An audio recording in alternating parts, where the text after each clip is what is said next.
Ok, il fait un temps magnifique, c'est l'occasion de rester chez soi et de faire de la philosophie. Alors, je vous propose dans cette deuxième vidéo de poursuivre le cours sur l'état avec l'analyse et l'explication du petit 2 du cours.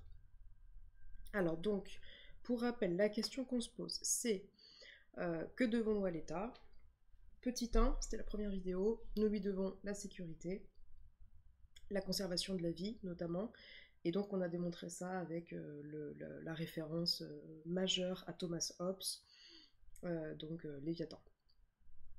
À présent, on va complètement prendre le contre-pied de cette première idée et donc cette fois proposer, petit 2, la réponse suivante. On doit à l'État la liberté, sachant qu'on vient juste de démontrer qu'on devait remettre notre liberté, l'abandonner dans les mains de l'État. Non, là on va défendre l'idée qu'on doit à l'État la liberté et que la fin de l'État, donc le but de l'État, c'est la liberté, qu'il est nécessairement bon lorsqu'il la rend possible et lorsqu'il la préserve. Donc ça, c'est la théorie de l'État libéral. Théorie avec laquelle on est bien sûr plus à l'aise que la théorie de Thomas Hobbes. Donc pour rappel, il théorise un État qui soit policier, au pouvoir absolu, sans condition, sans restriction. Non seulement on est plus à l'aise avec la théorie de l'État libéral, mais en plus c'est ce qu'on connaît, en tout cas nous en France, dans la plupart des pays du monde occidental, en tout cas, c'est ce qu'on connaît, l'État libéral. Donc on va bien sûr définir ce que c'est, on va expliquer comment est-ce qu'on peut à présent justifier l'idée qu'il faille préserver la liberté, et bien sûr le tout sans se contredire. D'accord? Ça c'est le plus important. Il ne s'agit pas de dire Hobbes a complètement tort, on ne doit absolument pas avoir un État policier au pouvoir coercitif. Non, il ne s'agit pas de se contredire. Mais en fait, comment expliquer qu'à présent on défende l'idée que le but de l'État, ce serait la liberté et que l'essence même de l'État serait d'être libéral? En fait, c'est juste qu'on part d'une conception qui va être complètement différente de la nature humaine. Pour rappel, avec Thomas Hobbes, on avait une conception pessimiste de la nature humaine. L'homme serait cupide, peureux, orgueilleux. Là, ce qu'on va défendre comme conception, c'est plutôt celle d'un homme qui certes a une tendance au vice, mais qui est avant tout dirigé par sa raison et, avec Spinoza, par son conatus. Donc en fait, ce qu'il faut bien que vous compreniez, c'est que une conception de la nature humaine mène nécessairement, au sens très fort du terme philosophique, mène nécessairement à une conception de l'État. Une autre conception de la nature humaine mène nécessairement à une autre conception de l'État. A priori, étant donné que la plupart de nos sociétés sont dirigées par des États qui sont par essence libéraux, ou en tout cas qui ont toute l'apparence du libéralisme politique, a priori on peut penser qu'on serait plutôt à tendance raisonnable et correspondant davantage à une conception optimiste de la nature humaine. Sinon, en fait, tout simplement, ça ne fonctionnerait pas. Après, soyons honnêtes, l'État policier, l'État coercitif, l'État qui limite les libertés individuelles, l'État qui interdit, on le subit aussi. C'est une réalité. Et c'est une réalité qui est nécessaire, peut-être pas en raison de ce que l'homme est par nature, mais en tout cas en raison du fait que l'homme abuse assez souvent de sa liberté. Alors, donc après la transition, vous trouvez donc le petit 2 et vous avez donc directement un texte de Baruch Spinoza, extrait de Traité théologico-politique. Spinoza que vous connaissez pour toute autre chose qui est... Enfin pour toute autre chose, vous allez voir que c'est lié, mais que vous connaissez pour notamment donc, ce qu'on avait vu dans le cours sur le désir et le bonheur, donc sa conception de la vie heureuse. Et donc vous connaissez très bien normalement le concept de conatus, et les petits concepts qui vont avec, affect de joie, utile propre. Vous allez voir que c'est très utile pour comprendre sa conception de l'état, et ça me permet de vous rappeler qu'il faut décloisonner tous les cours, tous les chapitres, C'est pas parce qu'on est dans un cours de philo politique qu'on n'a pas besoin des connaissances qu'on a développées dans le cours sur le bonheur. Pour la petite anecdote, ce texte-là, le texte-là que vous avez à l'entrée du petit 2, c'est un texte qui est tombé il y a combien de temps? Peut-être 4 ans, 3-4 ans. Texte qui est tombé en ES, justement, au baccalauréat. Et ça a été un carnage. Pourquoi? Parce que dans ce texte, vous avez donc la phrase à la toute fin, la fin de l'État est donc en réalité la liberté. Problème, beaucoup d'élèves ont compris fin au sens classique de terminus, en fait. Donc ce qui fait que beaucoup d'élèves ont compris l'État doit cesser pour que la liberté soit possible. Donc en gros, énorme contresens sur le texte. Beaucoup d'élèves ont compris pour qu'il y ait de la liberté, il faut absolument donc que l'État soit aboli, donc la thèse des anarchistes. C'est exactement l'inverse, ce que dit Spinoza dans ce texte-là, puisque fin ici, dans ce texte, fin de l'État signifie le but de l'État. Donc attention, hein, c'est un petit conseil, dans les textes, de manière générale, si vous rencontrez le mot fin, le concept de fin, c'est au sens de finalité, au sens de but, ce sera rarement au sens de terminus. Après, à vous voilà, de faire la distinction, hein, vous pouvez très bien tomber sur fin comme la fin d'un film, mais c'est voilà, très souvent le concept de finalité, et donc attention, parce que ça peut mener à d'énormes contresens. Alors, donc, déjà, il faut commencer avec une distinction conceptuelle qui est extrêmement importante. La distinction, et vous savez que ça rapporte énormément de points dans une copie, distinction conceptuelle, la distinction entre obéissance, et notamment obéissance à la loi, et soumission. Donc ça, c'est vraiment une distinction majeure pour comprendre les enjeux d'un cours de philosophie politique et pour comprendre la légitimité de la loi. Il y a les lois auxquelles on se soumet et il y a les lois auxquelles on obéit. Ça n'a strictement rien à voir. La différence, donc ça serait une question par exemple que je vous poserai à l'oral hein, si vous étiez en face de moi. La différence en fait, c'est que tout simplement la soumission, elle se passe de consentement. Si on se soumet à la loi, on se soumet à la loi sans en fait finalement qu'on ait besoin de donner notre consentement. Donc il y a l'idée de coercition, il y a l'idée de quelque chose qui est unilatéral, notre avis n'est absolument pas sollicité, on se soumet à la loi sans nécessairement comprendre le bien fondé de la loi, sans que la loi soit nécessairement légitime, enfin bref. Notre avis n'est absolument pas sollicité. Donc c'est un usage unilatéral de la force qui n'a aucune légitimité. L'obéissance à la loi, c'est différent. L'obéissance, elle n'est pas incompatible avec le consentement. Donc on peut très bien obéir tout en reconnaissant la légitimité de l'obéissance, la nécessité de l'obéissance. Et donc ça c'est le très grand paradoxe, mais qui est vraiment brillant. La liberté et l'obéissance à la loi ne sont absolument pas incompatibles. On peut tout à fait être libre tout en obéissant à la loi. En fait, ça suppose juste d'être un minimum intelligent et d'être un minimum raisonnable. Et c'est justement comme ça que Spinoza conçoit les hommes. C'est pas parce qu'on obéit à la loi qu'on perd nécessairement notre liberté.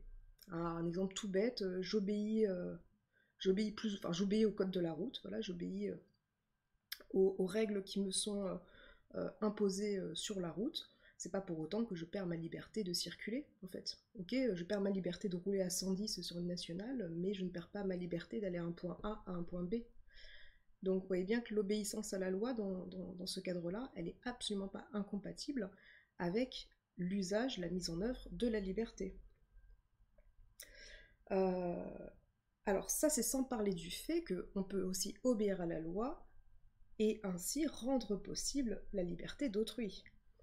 Exemple, j'obéis à la loi en payant mes impôts, et ainsi, je permets à chaque enfant de moins de 16 ans d'avoir un accès libre, gratuit à l'école. Il y a ça aussi, hein, il y a lorsqu'on obéit à la loi et que le bénéfice, c'est la liberté d'autrui, la préservation et même l'accroissement de la liberté d'autrui. Donc là, on voit d'autant plus que l'obéissance à la loi n'est pas incompatible avec la liberté. Ok, donc ça c'est dans le premier paragraphe donc du petit 2. Surtout, voilà, bien faire cette distinction entre obéissance et soumission. Alors, donc la conception que Baruch Spinoza a de l'État, c'est donc une conception complètement opposée à celle de Thomas Hobbes, et d'ailleurs, en fait, c'est implicite, d'accord? C'est implicite dans le texte. Donc ça, ce serait ce qui ferait une brillante explication, ce serait l'explication qui lèverait cet implicite et qui rendrait compte donc en fait du dialogue qu'il y a, même si c'est pas écrit noir sur blanc, du dialogue que Spinoza entame avec Thomas Hobbes. Parce que donc clairement c'est Thomas Hobbes qui est visé lorsque, ligne 2 du texte, Spinoza nous dit « Ce n'est pas pour tenir l'homme par la crainte et faire qu'il appartienne à un autre que l'État est institué ». Ils sont contemporains, hein, Spinoza et Thomas Hobbes. Donc là voilà, Spinoza clairement il s'en prend à Thomas Hobbes. Ce n'est pas pour effrayer les hommes et pour les déposséder de leur liberté, de leur volonté, que l'État a été créé. Contre-pied total. Alors donc, comment est-ce que Spinoza peut réussir à défendre l'idée que la liberté doit être garantie par l'État et qu'en plus ça peut très bien fonctionner, sachant qu'on a démontré l'inverse, tout simplement, comme je l'ai dit tout à l'heure, ça vient de sa conception de la nature humaine. Pour rappel, Hobbes considère que les hommes sont doués du conatus, qui est le désir de persévérer dans son être. Donc c'est un petit peu comme chez Hobbes d'ailleurs, non pardon, Spinoza. Je crois que j'ai dit Hobbes. Spinoza considère que les hommes sont donc doués du conatus, désir de persévérer dans son être. C'est le désir de bien vivre, désir de vivre, de survivre. Ça, ce serait lié en effet à ce que dit Hobbes, l'instinct de survie, mais c'est surtout chez Spinoza le désir de bien vivre, en bonne santé, épanoui. Et donc, l'État doit garantir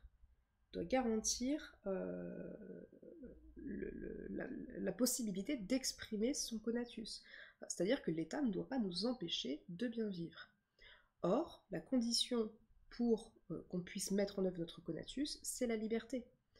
Pourquoi? Parce que tout simplement, mes utiles propres, hein, tout ça je vous renvoie au cours sur le désir si c'est pas clair, mes utiles propres, pour que je puisse les acquérir, je dois nécessairement être libre. Donc il n'y a pas d'expression du conatus, il n'y a pas de vie bonne, il n'y a pas de vie heureuse s'il n'y a pas la liberté tout simplement de satisfaire ses désirs, de partir à la recherche de ses utiles propres. Donc l'État doit garantir l'expression du conatus, et donc, nécessairement, il doit garantir l'expression de la liberté. Alors comment faire, puisqu'on a montré, on a dit juste avant, que les hommes entraient souvent justement en conflit d'intérêts, parce qu'ils ont un même objet de désir, un même utile propre, et qu'ils se livrent donc une compétition pour acquérir cet objet de désir. Alors c'est là que Spinoza développe l'idée que l'homme serait, par nature, non seulement doué de ce désir de bien vivre, mais aussi doué de la raison. Pour Spinoza, les hommes sont raisonnables, il ne faut pas les prendre, comme il le dit, pour des brutes, oui, pour des bêtes brutes. Ils sont des êtres raisonnables, l'État doit prendre acte de cela. Ils peuvent en effet céder à leurs passions négatives, et donc là, il faut qu'il y ait une loi et un système de sanctions qui les empêchent de le faire, mais ça reste rare, et surtout, ils cherchent à bien vivre, le plus souvent, sans faire de tort à autrui. Donc l'État doit permettre aux individus de faire cela. Concrètement, c'est ce qu'on connaît nous en fait. L'État donne la possibilité à toute personne, quelle qu'elle soit, d'avoir un accès qui soit libre et gratuit à l'éducation. Qu'est-ce que ça sous-entend? Ça sous-entend tu peux faire ce que tu veux de ton existence, tu peux choisir le métier que tu veux, rien ne t'est interdit. Donc ça, ce serait pour le côté libéral. Voilà, on t'offre toutes les conditions pour respecter chez toi ce désir de persévérer dans ton être, qui prendrait concrètement la forme de la réussite. Donc en gros, tu cherches à réussir, tu cherches à t'enrichir sur le plan financier, sur le plan intellectuel, sur le plan social, très bien. pour cela tu désires aller à l'école, pour cela tu désires faire des études supérieures, avoir un métier, on te donne toutes les cartes en main pour que tu puisses le faire. Et donc en France, ça prend la forme, comme je l'ai dit, de l'école gratuite, mais aussi de la fac, l'université qui ne coûte quasiment rien, des aides sociales pour à peu près bien vivre pendant qu'on fait ses études, etc. Ça n'empêche pas, on est bien d'accord, qu'il y a des règles. Qu'il y a des règles à respecter à l'école, par exemple. Qu'il y a des règles à respecter pour pouvoir toucher la bourse du Crous. Ok, c'est pas incompatible. Et comme je l'ai dit tout à l'heure, ce n'est même pas mal vécu si on est assez raisonnable pour comprendre le bien fondé de ces règles-là.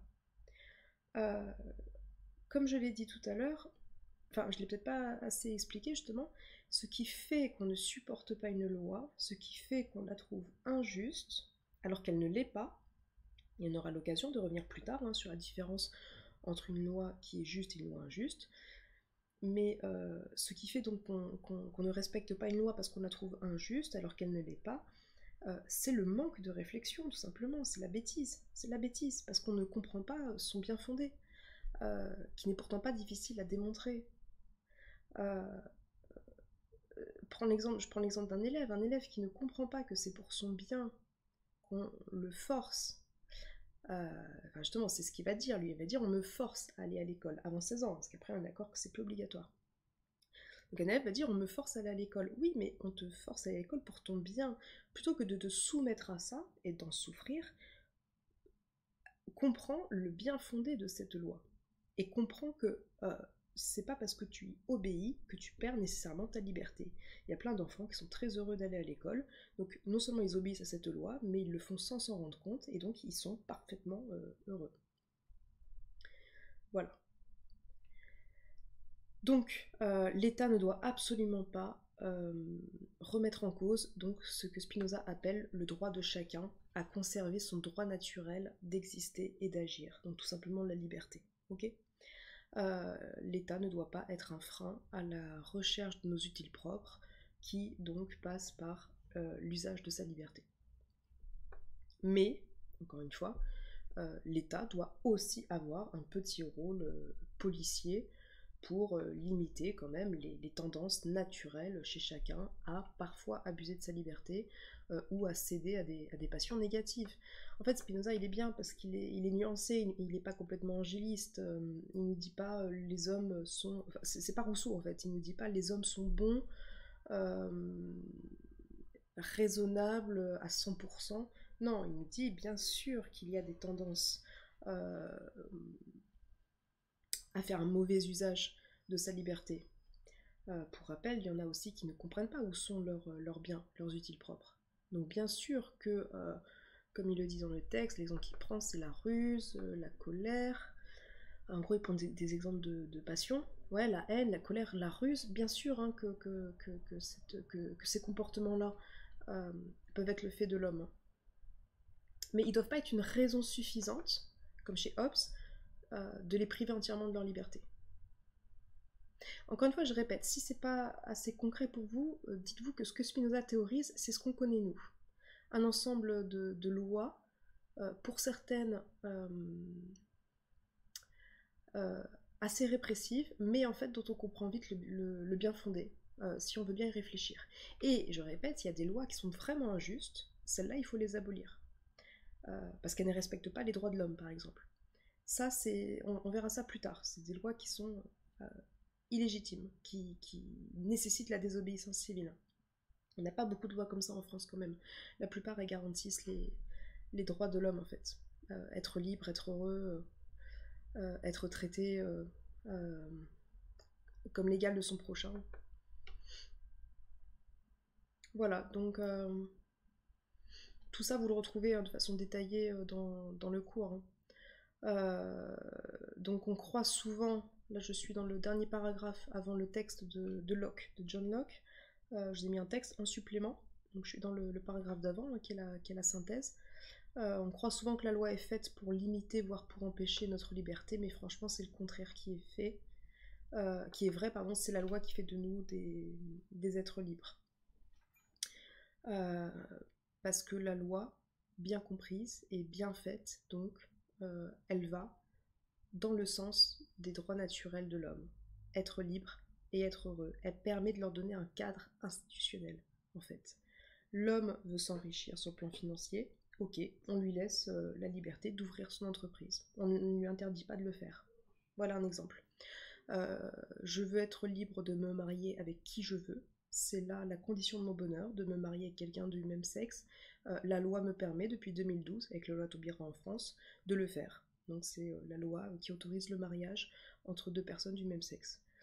En tant que femme, je veux avoir la possibilité, si je considère que ma grossesse, enfin que si je ne veux pas avoir d'enfant alors que je suis enceinte, la loi me donne la possibilité, avant 12 semaines de grossesse, d'avoir recours à une IVG. Voilà, elle ne prive personne de sa liberté, elle offre de la liberté. Donc ça, il faut bien le comprendre. Dans un État libéral, non seulement les lois ne nous privent pas de liberté si on les comprend bien, enfin elles limitent certes légèrement notre liberté, je ne peux pas rouler à 120 sur un national, mais elles préservent quand même ma liberté de circuler. Je ne suis pas empêchée de circuler, bon, sauf en ce moment par exemple, et je ne suis pas empêchée de prendre ma voiture pour aller en vacances à Clermont-Ferrand.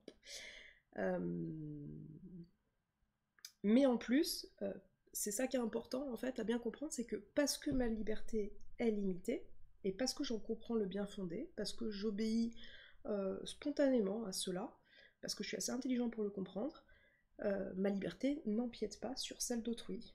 Et ça, c'est très important aussi, en fait. C'est ça un beau système de solidarité entre citoyens. Je limite ma propre liberté, j'ai compris que je devais le faire, notamment parce que ça te permet à toi, mon prochain, de bénéficier, de jouir de ta liberté. Et en fait, c'est un échange de bons procédés. Toi aussi, du coup, tu limites ta propre liberté. Je limite ma liberté de faire du bruit à 3h du matin et je permets ainsi à l'aide-soignante qui dort à côté de chez moi de profiter de son temps de sommeil. Hein. En plus, c'est un bon exemple parce que là, on a bien le concept d'utile propre universel, hein, propre à Spinoza, justement. Donc, vous voyez, c'est deux choses différentes, ok. La loi peut octroyer des libertés sur le plan individuel, hein. La loi Taubira, la loi Veil sur l'IVG, mais en plus, lorsqu'elle est bien comprise, la loi offre des libertés à chacun, enfin, lorsque les règles sont respectées, c'est un système d'échange de bons procédés. Mais tout ça, encore une fois, doit reposer sur le consentement. Il ne faut pas consentir à une loi qui est particulièrement injuste. C'est pour ça que tout naturellement, on se dirige vers le cours sur la justice, où justement, il y aura une partie qui sera consacrée à la reconnaissance d'une loi illégitime, inique, injuste, et donc toute une partie sur la désobéissance civile. C'est le point numéro 4. Désobéir quand la loi est injuste. Ok ? Voilà. Donc, ce que vous avez jusqu'ici, c'est une analyse donc, du petit 1, du petit 2. Donc, on doit à l'État la sécurité, mais aussi la liberté. Et donc, finalement, si je devais insister sur un point, ce serait vraiment sur le deuxième point, la liberté. Si j'étais en dissertation, justement, je ferais une troisième partie sur ce que je viens de vous dire en fait. Donc une troisième partie sur la nécessité quand même de toujours avoir un petit droit de regard sur la loi. Et surtout donc de pouvoir désobéir et d'avoir le courage de le faire si la loi est injuste. Voilà ce que j'aurais fait. D'accord ? Grand 1, la sécurité. Grand 2, la liberté. Grand 3, attention. Lorsque la loi ne respecte plus ses engagements, lorsque l'État n'est plus libéral, là il faut désobéir. Et vous voyez, c'est comme ça que j'ai mon mouvement dialectique. Hein. J'ai beau avoir fait un plan thématique en 1 et 2, sécurité et liberté, j'ai ce combat d'idées entre combattant Hobbes et combattant Spinoza. Voilà, c'est exactement ce qu'on demande à une dissertation. Je vous ai mis en complément un texte de John Locke, qui est également contemporain de Hobbes et Spinoza, et Locke, il va complètement dans le sens de Spinoza, c'est un beau texte sur le droit. Première phrase, elle parle d'elle-même, hein, c'est la thèse, hein, bien compris, le droit consiste moins à restreindre un agent libre et intelligent qu'à le guider au mieux de ses intérêts. Donc bien compris, le droit ne limite pas tant que ça notre liberté, et s'il le fait, c'est pour notre bien. Mon bien à moi, et le bien d'autrui. Ok? Voilà, c'était donc la fin du cours sur l'état à proprement parler, puisque en fait le petit 3, mais en fait il faudrait que je le transforme en grand 3, je me rends compte de ça. En fait, j'ai un peu changé ce que je vous proposais au départ, c'est-à-dire que là, vous voyez que le petit 3 du cours s'intitule La justice. Donc, que devons-nous à l'État? Réponse petit 3, la justice. C'est finalement la troisième grande partie, d'accord? C'est la partie sur la justice. C'est le cours sur la justice et le droit. Ok? Voilà, bon bah prochaine vidéo, du coup, ce sera la suite. Je vous souhaite une excellente journée, j'espère que c'est pas trop éprouvant à regarder, hein. Au pire, vous pouvez toujours faire des petits gossips sur mes photos derrière, voilà. Allez, à bientôt!